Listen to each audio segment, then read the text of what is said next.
Hello বন্ধুরা, বিশাল এই পৃথিবীতে অনেক রহস্য লুকিয়ে রয়েছে যা আমাদের অনেকের কাছেই অজানা। মানুষ তার সৃষ্টিলগ্ন থেকেই রহস্যের প্রতি প্রবল আকর্ষণ বোধ করে। পৃথিবীতে এখনো এমন অনেক জায়গা আছে যেখানে সাধারণ মানুষেরা কখনোই যেতে পারে না। হাতে গোনা কয়েকজন মানুষই সেখানে যেতে পারে। এই জায়গাগুলোর নিরাপত্তাও খুবই কঠোর। রহস্যে ঘেরা এসব জায়গাগুলোতে এমন সব কাজ চলে যা জানলে যে কেউ অবাক হতে বাধ্য। কাল্পনিক বিশ্বের আজকের ভিডিওতে আপনাদের জানাতে চলেছি এমনই 3টি জায়গা সম্পর্কে যেখানে সাধারণ মানুষের প্রবেশ নিষিদ্ধ। এরিয়া 51। পৃথিবীতে মানুষের সৃষ্টি দুর্লভ জায়গাগুলোর মধ্যে প্রথমেই থাকবে আমেরিকার নেভাডা অঙ্গরাজ্যের সামরিক স্থাপনা এরিয়া 51। এই এলাকায় সাধারণ মানুষের প্রবেশ সম্পূর্ণ নিষিদ্ধ। দুর্ভেদ্য বেষ্টনীতে এই ঘাঁটির প্রবেশ পথে লেখা আছে, সংরক্ষিত এলাকার দিকে প্রবেশের চেষ্টা করলেই তাকে গুলি করা হবে। এজন্য এই জায়গাটি নিয়ে মানুষের সবচেয়ে বেশি কৌতূহল কাজ করে। এরিয়া 51 এমন এক সামরিক ঘাঁটি যেখানে কর্মীরা সরাসরি প্রেসিডেন্টের কাছে দায়বদ্ধ। এই এলাকার ভিতরে আজ পর্যন্ত বেসামরিক কেউই ঢুকতে পারেনি। যদি কেউ ঢুকেও থাকে তাহলে তিনি বেঁচে ফিরে আসতে পারেনি। এরিয়া 51 এলাকাটি আমেরিকার সরকার এতটাই গোপন রেখেছিল যে আমেরিকা ও সোভিয়েত ইউনিয়নের মধ্যকার স্নায়ুযুদ্ধ চলাকালীন সময়ে এটির সম্পর্কে সোভিয়েত ইউনিয়নের বারবার অভিযোগ থাকা সত্ত্বেও এর অস্তিত্ব স্বীকার করেনি ওয়াশিংটন। অবশেষে 18ই আগস্ট 2013 সালে প্রথমবারের মতো আমেরিকার সরকার স্বীকার করেছে যে হ্যাঁ, এরিয়া 51 এর অস্তিত্ব রয়েছে। তারা স্বীকার করে যে আমেরিকার সরকার দেশটির এক গোপন সামরিক পরীক্ষার স্থান হিসেবে এরিয়া 51 নামক জায়গাটি ব্যবহার করে।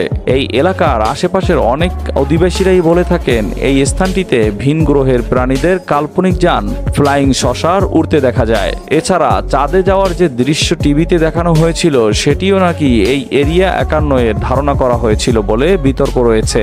কিন্তু সাধারণ মানুষের প্রবেশ নিষিদ্ধ হওয়া এসব বিতর্কের কোনো সঠিক ব্যাখ্যা আজ পর্যন্ত পাওয়া যায়নি। ক্লাব 33 অব ডিজনিল্যান্ড বিশ্বের অন্যতম সেরা বিনোদন স্পট ও অ্যামিউজমেন্ট পার্ক হিসাবে ডিজনিল্যান্ডের রয়েছে আলাদা একটি পরিচয়। শুধুমাত্র বিনোদনের জন্যই পৃথিবীর নানা প্রান্ত থেকে প্রতিদিন অনেক মানুষ আসেন এই ডিজনিল্যান্ডে।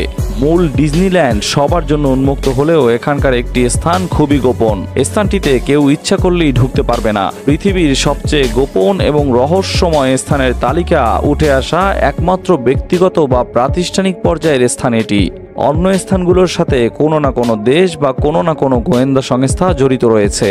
তবে ডিজনিল্যান্ডের নিউ অরলিন্স স্কোয়ারে অবস্থিত ক্লাব 33 নেহাতি একটি ব্যক্তিগত ক্লাব। ওয়াল্ট ডিজনি নিজেই এর প্রতিষ্ঠাতা। তার খুব প্রিয় এই ক্লাবটি ভীষণভাবে সংরক্ষিত করে রাখা হয়েছে।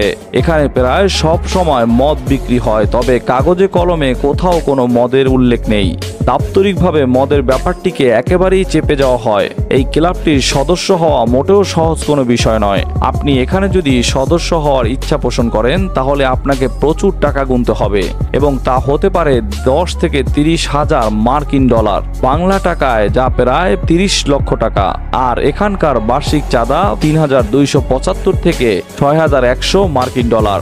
আর টাকা গুনলেই যে সদস্যপদ মিলবে সেটিও সঠিক নয়, কারণ আজকে আবেদন করলে সবকিছু যাচাই বাছাই শেষে যদি রেজাল্ট পজিটিভ হয় তাহলেই এখানকার সদস্য হতে প্রায় 14 বছর সময় লাগবে। ভ্যাটিকান সিক্রেট আর্কাইভ পৃথিবীর ইতিহাসে অনেকগুলো পট পরিবর্তন ও গুরুত্বপূর্ণ সব ঘটনা প্রবাহের সাক্ষী ভ্যাটিকান। আর ভ্যাটিকান সিটির ভিতরের সবচেয়ে রহস্যের জায়গাটি হলো ভ্যাটিকান আর্কাইভ বা সংগ্রহশালা। জায়গাটিকে বলা হয় স্টোর হাউস অব সিক্রেট, অর্থাৎ গোপনীয়তার সংগ্রহশালা। এই জায়গাটিতে সাধারণ মানুষ তো দূরের কথা, ভ্যাটিকান সিটির পণ্ডিতরাও প্রবেশ করার অনুমতি পায় না। খুব কম সংখ্যক পণ্ডিতেরই এখানে ঢোকার সৌভাগ্য হয়েছে, তাও পোপের অনুমতি ছাড়া সেটি একেবারেই অসম্ভব। অত্যন্ত সুরক্ষিত এই জায়গাটিকে পবিত্রতার দিক থেকেও আলাদা গুরুত্ব দেওয়া হয়। এখানে প্রায় 84,000 বই আছে আর এই জায়গাটি 84 কিলোমিটার দীর্ঘ। ধারণা করা হয় খ্রিস্টান মিশনারি, প্যাগান সহ আরো অনেক ধর্মের মতবাদের অনেক গোপন ডকুমেন্ট এখানে সংরক্ষিত রয়েছে। কিন্তু সাধারণ মানুষের এই গ্রন্থাগারে প্রবেশ একেবারেই নিষিদ্ধ। বন্ধুরা, ভিডিওটি ভালো লেগে থাকলে লাইক, কমেন্ট এবং শেয়ার করতে ভুলবেন না। আপনি যদি কাল্পনিক বিশ্ব চ্যানেলে নতুন হয়ে থাকেন তাহলে আমাদের চ্যানেলটিকে সাবস্ক্রাইব করে পাশেই থাকুন। ভিডিওটি শেষ পর্যন্ত দেখার জন্য অসংখ্য ধন্যবাদ।